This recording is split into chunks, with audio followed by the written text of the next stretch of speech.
नमस्कार। आज हम एक बहुत ही खास सफर पर चलने वाले हैं। हम लौट रहे हैं फरवरी 1946 में और गोता लगाएंगे परम पूज्य गुरुदेव पंडित श्रीराम शर्मा आचार्य जी द्वारा रचित अखंड ज्योति के उस अंक के ज्ञान सागर में। तो चलिए आज की इस यात्रा की शुरुआत गुरुदेव के इसी एक गहरे विचार से करते हैं। सोचिए, ये एक लाइन ही जैसे सब कुछ कह देती है ना, कि हम जो असली सुख, जो असली खजाना बाहर ढूंढ रहे हैं, वो असल में हमारे ही अंदर छिपा हुआ है। तो आज हम इस पूरे विषय को कैसे समझेंगे? देखिए, सबसे पहले हम ज्ञान के प्रकाश को जानेंगे, फिर हम सबके अंदर के संघर्ष की बात करेंगे, उसके बाद उन मार्गदर्शक सिद्धांतों पर चलेंगे जो हमें रास्ता दिखाते हैं, फिर देखेंगे कि इन सिद्धांतों पर चलकर एक रूपांतरित जीवन कैसा दिखता है, और आखिर में सारी जरूरी बातों को मुख्य सारांश में एक साथ देखेंगे। तो चलिए शुरू करते हैं। हमारा पहला पड़ाव है परिचय, ज्ञान का प्रकाश। यहां हम उस समझ की बात करेंगे, उस ज्ञान की जो समय से परे है और आज भी इतने सालों बाद भी उतना ही प्रासंगिक है। लेकिन सवाल ये उठता है कि आखिर हमें इस ज्ञान की जरूरत है ही क्यों? इसका जवाब मिलता है हमारे अपने अंदर। जी हां, हमारे अंदर का संघर्ष। चलिए अब उस भीतरी उथल-पुथल को समझते हैं जो असल में किसी भी बड़े बदलाव की शुरुआत होती है। और ये संघर्ष है क्या? असल में ये हमारे मन की ही दो अवस्थाओं के बीच की खींचतान है। एक तरफ है हमारा आसक्त मन, मतलब वो मन जो इच्छाओं में बंधा है, जिसे हमेशा कुछ खोने का डर लगा रहता है, जो तारीफों और पहचान के लिए बाहर की दुनिया की तरफ देखता है। और फिर दूसरी तरफ है मुक्त आत्मा, वो हिस्सा जो स्वार्थ से परे होकर काम करता है, जो अंदर से शांत है और जिसे अपनी कीमत पता करने के लिए किसी बाहरी मुहर की जरूरत नहीं। गुरुदेव ने इस बात को कितने खूबसूरत तरीके से समझाया है। ये देखिए, अखंड ज्योति का ये मूल पन्ना हमें यही याद दिलाता है कि ये जो दुनिया की चीजों से हमारा लगाव है ना, ये एक परछाई की तरह है। आप जितना इसके पीछे भागेंगे, ये उतना ही आपसे दूर भागेगी। कमाल की बात है ना? तो सवाल ये है कि इस अंदरूनी खींचतान से बाहर कैसे निकलें? इसका कोई रास्ता है? जी बिल्कुल है, और वही है हमारे मार्गदर्शक सिद्धांत। एक ऐसा रास्ता जो हमें खुद से मिलाता है। और ये रास्ता आप समझिए 4 पिलर्स पे टिका है, और मजे की बात यह है कि ये सब एक दूसरे से जुड़े हुए हैं।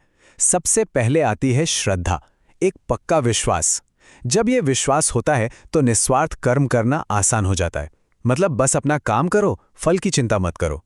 और जब आप बिना किसी स्वार्थ के काम करते हैं तो आपको आत्मनिरीक्षण का मौका मिलता है। आप खुद को बेहतर समझ पाते हैं, और जब ये समझ गहरी होती है तो अपने आप समर्पण का भाव आ जाता है।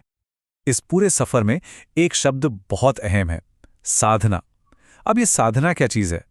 बहुत सरल शब्दों में ये एक डिसिप्लिन्ड स्पिरिचुअल प्रैक्टिस है। मतलब एक नियम से किया जाने वाला अभ्यास।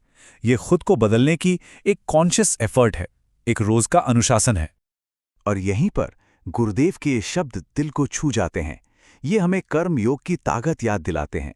सोचिए, जब हम कोई भी काम बिना किसी उम्मीद या लगाव के करते हैं तो वो काम ही पूजा बन जाता है, और यही हमें सारे बंधनों से आजाद करता है। ठीक है, तो हमने रास्ता समझ लिया, सिद्धांत जान लिए, लेकिन इस रास्ते पर चलने का फायदा क्या है? आखिर मिलता क्या है? चलिए अब देखते हैं कि इन सिद्धांतों को जीने का नतीजा क्या होता है। एक पूरी तरह से बदला हुआ जीवन, एक रूपांतरित जीवन। तो कैसा होता है ऐसा इंसान?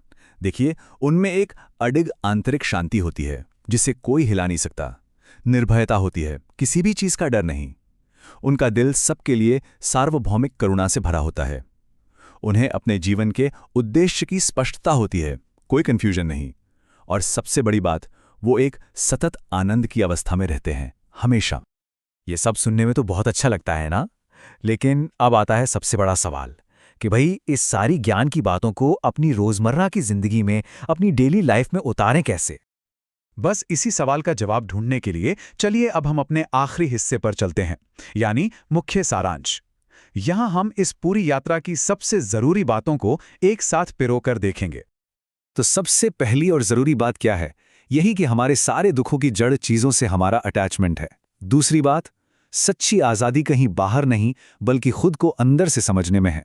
तीसरी कि श्रद्धा और निस्वार्थ कर्म, ये दोनों आध्यात्मिक रास्ते की नींव हैं। और चौथी और बहुत अहम बात कि इस बदलाव के लिए एक डिसिप्लिन प्रैक्टिस यानी साधना के बिना काम नहीं चलेगा।